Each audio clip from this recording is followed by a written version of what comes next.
Hi, I'm Pete, and welcome to Just a Few Acres Farm. Today we have to go out and move the cattle, and we're going to talk about a particular grazing situation that I think just about everybody runs into and how we're going to fix it. We're learning all the time with mob grazing. But first, really quickly, I want to show you, I mentioned in a previous video how we fix our temporary fence posts. We weld these straps on to reinforce them. Well, I bought a new welder this week, and I absolutely love it. It's my favorite new toy. Let me show you. This is a Hobart Handler 140 welder. It is so smooth wire feed welding, I couldn't believe it. Less than $500. It welds anything from as thin as I think 20 gauge up to a 1/4 inch. The wonderful thing about it is it's 115 volts, so you can plug it in almost anywhere.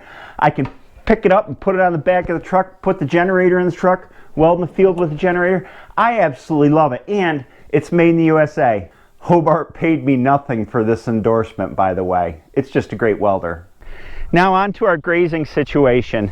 Remember, I've been talking for weeks about not enough grass and having to put the cows on large paddocks because of that. Well, all of a sudden, the situation changed. See what's happening here? The grass is getting tall and going to seed.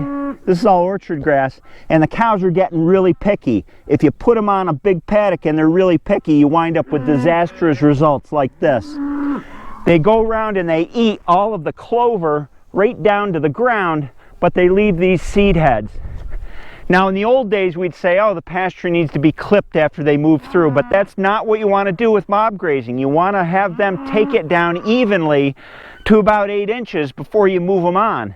And this is not happening on a paddock this big. So to fix it, I'm going to talk a little bit about cow psychology while we move them to a new paddock that's set up differently from what we've been doing so far this spring. We have such smart cattle. They know the right color tractor when they see it, and they're admiring it.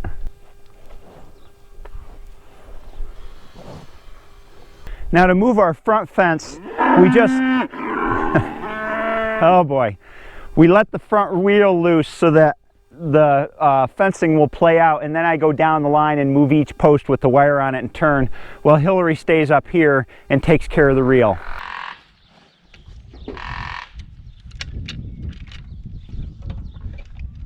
First clue, so this time instead of giving them probably about an acre like we did in the last move, we're going to give them, let's see, 6, 12, 18, about 30 feet in a strip that's about 150 yards long. And we just pound in the end post first to anchor the fence to.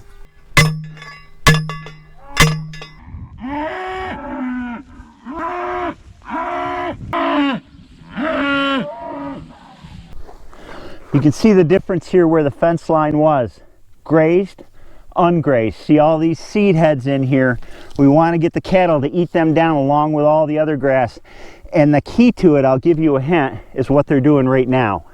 They were all spread out all through this. Now they formed a mob, and they're all together on this little strip here that we've just given to them.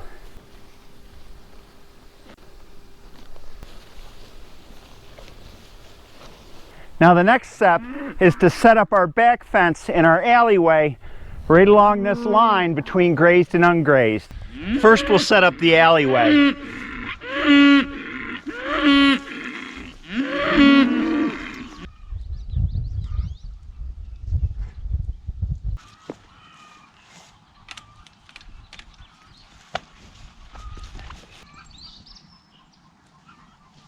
And next we'll set up a back fence going down this way to enclose our strip that they're on now. To the calves, the fence is just a general guideline, and actually when you're mob grazing, it lets them get out from under the herd if they spend time in the area that's already grazed, and they're not going to make much of an impact on the pasture. So it just happens with a one-wire fence. Now everything's all set up, and what we've got is an alley going back this way out toward the gate to the field with a reel on this end and a T-post and a mount, and then a back fence going that way with the same deal. T-post, reel, mount, jumper together. And what happens is every day when we move that front fence over another strip, this fence moves in exactly the same way. We don't have to take it all down, put it all back up. We just step the posts over and then move the T-post, and it takes about maybe 5 minutes to walk up and down the fence line. The alleyway extends along with it because we just unroll this reel, move this T-post back, so our strip moves down the field. Now what happened to us with this grass is we had a very cold spring and the ground stayed cold for a long time. And then it rained a bit and it got very dry. So what happened is the grass got very stressed. It didn't put out as much vegetation or leaves as it usually does, and it started to shoot up seed heads earlier with a shorter growth. I'm not real happy with the height of this grass and that it's going to seed so quickly, but there's nothing I can do with it. What I do want the cattle to do is eat these seed heads along with everything else down, so that I don't have to clip the pasture, and the growth of the grass will be rejuvenated by the removal of the seed head. It won't go dormant, it'll keep growing. You can see how narrow this strip is. Front fence, back fence. And you can see how much of this has gone to seed. All the orchard grass has gone to seed. None of the clover's blooming, none of the timothy's gone to seed, but the orchard grass is all there. Now, about mob grazing and cow psychology. If you release cows into a large field like we were doing previously, the first thing they do is they'll run along the fence lines and they'll run all through the field looking for the grass that they like most. And in our case, it's clover. They'll search out the clover, they'll eat that right down to the ground, and they'll leave the less desirable stuff because they got all this space to roam around in. And this is the real difference between what's called rotational grazing and mob grazing. In rotational grazing, you're releasing them onto larger paddocks and you're leaving them there for a couple days, week, whatever. And it's a fixed system usually. You've got your paddocks set up. With mob grazing, you're changing cattle psychology entirely. They can't afford to run around the field and look for what they want. They mob up like this because the space is small and you're putting them in competition with each other for a limited amount of forage, hopefully a day's worth. So instead of running around and looking for what they want, they're going to settle right down and eat as a mob, and they're going to eat everything that's in front of them. They're not going to be selective. So they'll take down the seed heads, the clover, indiscriminately because they're worried it's going to be gone soon. And it'll be gone in a day, and we'll move them to the next strip. This is the power of mob grazing, because you can take a field like this that normally would look like crap, look like this over here when you were done grazing it, and graze it right down to 8 to 10 inches tall with no seed heads. And they'll even eat the weeds if they have this limited space to mob graze in. That's competition right there. Grazing side by side, mowing everything in their path. They're eating those seed heads now.